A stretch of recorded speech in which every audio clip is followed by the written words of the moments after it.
रामपुर नाम के जंगल में टोनी चिड़िया अपने बेटे और अपने बहू रानू के साथ एक घर में रहा करते थे। टोनी चिड़िया बहुत ही घमंडी थी और अपने बहू को हमेशा ताना मारती थी। रानू चिड़िया बहुत ही समझदार थी। वह अपने सास की हर बात मानती थी और अपने घर का अच्छे से ख्याल रखती थी। अपने सास की अच्छा खाना बनाकर खिलाती थी, लेकिन टोनी उसे हमेशा ताना मारती थी।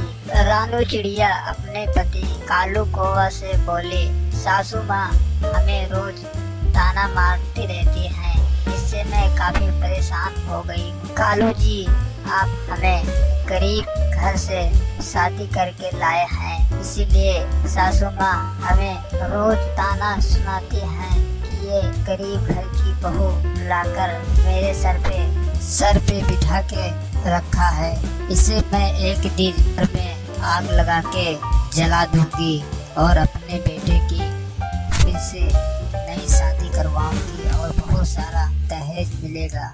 इसी तरह कुछ समय बीतता गया।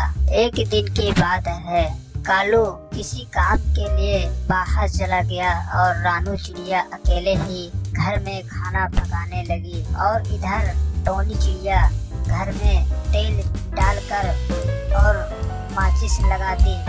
पूरे घर में आग लग जाने के कारण रानू चिड़िया की वहीं मौत हो जाती है और टोनी चिड़िया उसे ले जाकर ठिकाने लगा देती है। जब शाम को कालू कौवा घर के लिए आया तो देखा उसका घर पूरा जला पड़ा था और टोनी चिड़िया एक जगह बैठकर रो रही थी कि मेरी बहू उसमें जलकर मर गई है। जब कालू कौवा घर पे वापस आया तो देखा कि उसके घर में आग लग गया था और अपने माँ से पूछा, माँ ये सब कैसे हुआ?